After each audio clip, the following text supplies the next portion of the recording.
लेकिन देखिए, न सिर्फ वो 6 संभावित मंत्री जो एबीपी न्यूज ने खबर दिखाई, उस खबर पर मोहर लगी। लगातार आप एबीपी न्यूज पर हमारे साथ थे और हमने आपको दिखाया था कैसे दिल्ली में सीएम की रेस, और उसमें सबसे आगे अगर कोई फेस तो वो रेखा गुप्ता का था। तो यहां पर भी एबीपी न्यूज जो है वो बिल्कुल सही, बिल्कुल सटीक साबित हुआ। कल आप देख रहे थे लगातार दिन के वक्त जब मैं आपके साथ थी तो मैं इस बात का जिक्र बार बार कर रही थी कि सीएम की इस रेस में जो सबसे आगे फेस चल रहा है वो रेखा गुप्ता का ही है। और फिर देर शाम होते होते बीजेपी की तरफ से रेखा गुप्ता के नाम पर मोहर लगा दी गई। रेखा गुप्ता एबीवीपी से अपने सियासी करियर की जिन्होंने शुरुआत की, दिल्ली यूनिवर्सिटी स्टूडेंट्स यूनियन सचिव अध्यक्ष पद तक पहुंची, उसके बाद 2002 में बीजेपी ज्वाइन कर ली, फिर 3 बार दिल्ली की पार्षद चुनी गई रेखा गुप्ता। 2007 में पहली बार पार्षद बनी थी, 2015 में पहली बार विधानसभा का चुनाव लड़ा यहीं शालीमार बाग से, लेकिन हार गई। 2020 में फिर इसी शालीमार बाग से फिर विधानसभा का चुनाव लड़ा, दूसरी बार फिर हारी।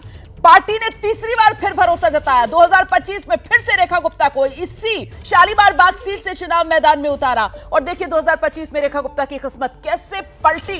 न सिर्फ विधायक चुनी गई बल्कि विधायकों की सिरमौर मतलब दिल्ली की मुख्यमंत्री, जिसकी शपथ रेखा गुप्ता आज लेने जा रही हैं। और उसी को लेकर देखिए जरा आस पड़ोस वाले किस तरीके से लगातार रेखा गुप्ता से मिलने पहुंच रहे हैं, कार्यकर्ता उनसे मुलाकात करना चाह रहे हैं। हर कोई रेखा गुप्ता के इस खास मौके को अपनी बधाइयों से, अपनी शुभकामनाओं से और खास बनाने की जुगत में है। हम सीधे आपको लेकर चलेंगे, हमारे सहयोगी जैनेंद्र लगातार पल पल का अपडेट यहीं से दे रहे हैं। और जरा जानते हैं जैनेंद्र से अभी की क्या तस्वीर जैनेंद्र यहां रेखा गुप्ता के घर पर नजर आ रही है।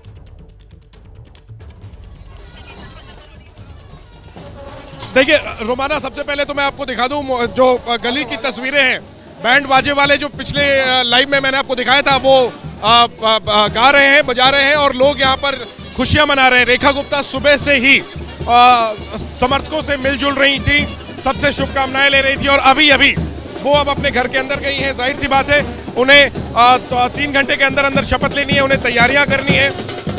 और उनके घर के बाहर समर्थकों का तांता लगा हुआ है, महिलाएं हैं और आम लोग हैं। कहाँ शालीमार बाग से, यहीं से हम लोकल हैं। हाँ बिल्कुल। तो कैसे आप बोलना चाहेंगे, मुख्यमंत्री बन रही हैं? बहुत खुशी है जी, बहुत खुशी है, बहुत खुशी है। आज से रेखा जी काम नहीं कर रही है, बहुत कम से कम 30 सालों से अपना जो है बीजेपी के साथ जुड़ी हुई है। तो बहुत खुशी हुई है कि हमारी जो है देश की मुख्यमंत्री रेखा जी बनी है। तो जमीन से लेकर यहाँ तक का सफर तय किया। एक बार पीछे आपके महिला है, आप कहाँ से आई हैं?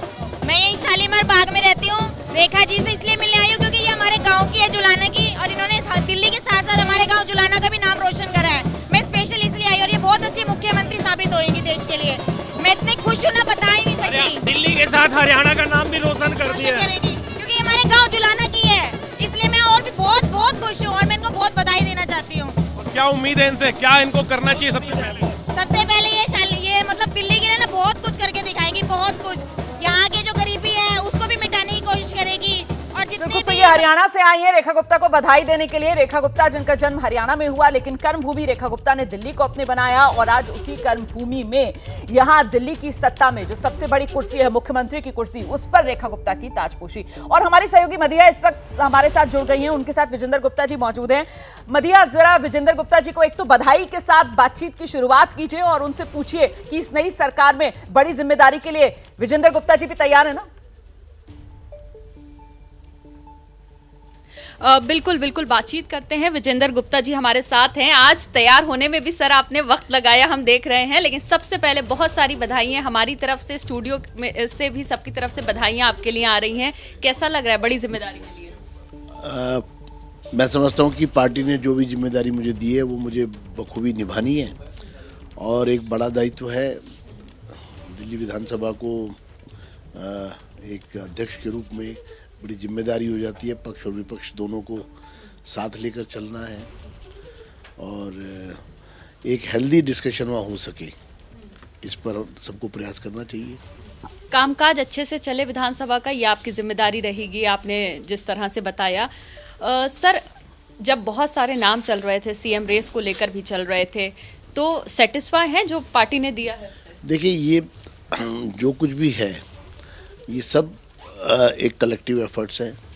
पार्टी के लीडरशिप के फैसले जो है वो सबको सर्वमान्य हैं और पार्टी ने बहुत कुछ सोच करके चीज़ें तय की होंगी तो इसलिए मैं पार्टी के हर निर्णय का स्वागत करता हूं। अच्छा मदिया, Leader of opposition आप मदिया मेरा सवाल सुनिए और जरा पूछिए विजेंद्र गुप्ता जी से कि विजेंद्र गुप्ता जी ने तो दिल्ली विधानसभा में वो दौर भी देखा जब बीजेपी के विधायकों की संख्या 2015 में सिर्फ 3 पर आकर सिमट गई थी। उसके बाद पिछली बार 2020 में सिर्फ 8 विधायक थे और वो जो आरोप बीजेपी की तरफ से लगाया जाता था कि आम आदमी पार्टी सरकार का रवैया बड़ा ही तानाशाही वाला है, मतलब अगर ये लोग कुछ भी कहना चाहते थे, अपनी बात रखना चाहते थे, किसी मुद्दे को लेकर विरोध दर्ज कराते थे तो फिर मार्शल्स फौरन बुला लिए जाते थे और इन लोगों को बाहर का रास्ता दिखा दिया जाता था। क्या कोई नई परिपाटी इस बार विधानसभा में देखने के लिए मिलेगी हमें?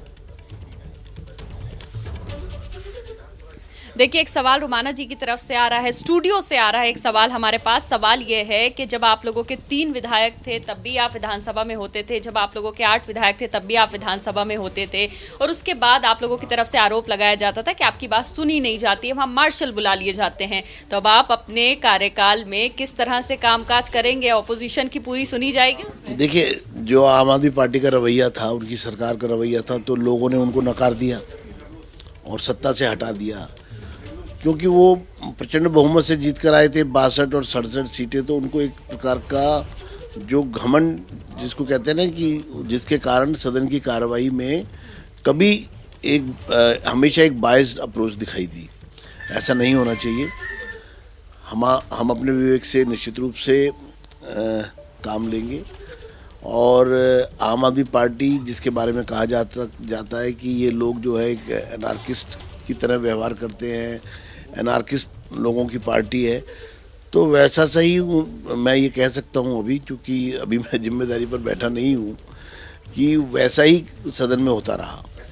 लेकिन अब चूँकि भारतीय जनता पार्टी की सरकार है, भारतीय जनता पार्टी के लोग हैं, तो निश्चित रूप से एक नए मापदंड के साथ चीज़ें आगे बढ़ेंगी और एक उदाहरण बन सके दिल्ली, ऐसा हमारा प्रयास रहेगा। और मदिया ये भी पूछिए कि इस नई विधानसभा में वो जो बीजेपी पिछली बार कहते रह गई कि साहब सीएजी की रिपोर्ट पेश की जाए, अब जब नई विधानसभा होगी दिल्ली की, तो विजेंद्र गुप्ता जी बतौर एक साधारण कार्यकर्ता, एक विधायक के तौर पर क्या ये चाहेंगे कि सबसे पहले इस नई विधानसभा सत्र में सीएजी रिपोर्ट रखी जाए? निश्चित है कि लोकसभा हो या विधानसभा, ये लोकतंत्र के मंदिर हैं।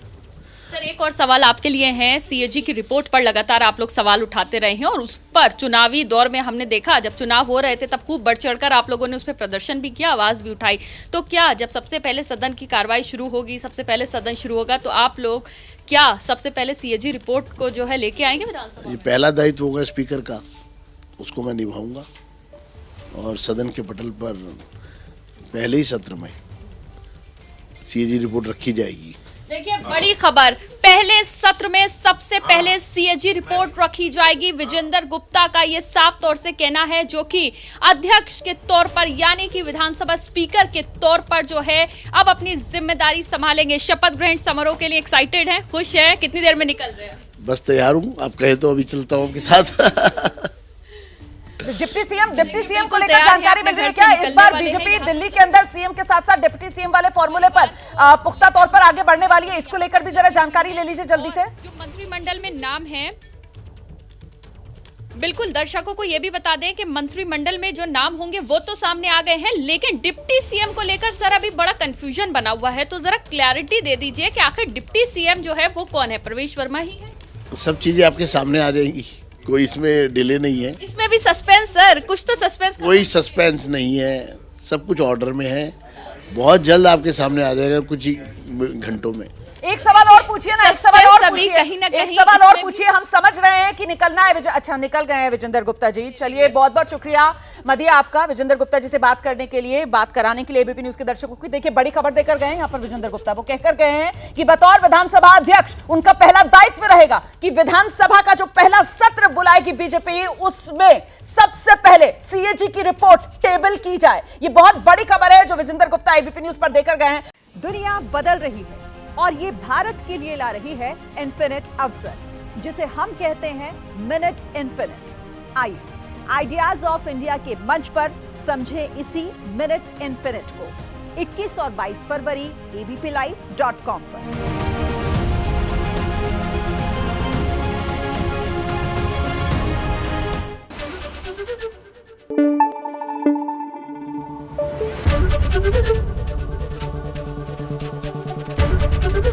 ABP News, आपको रखे आगे।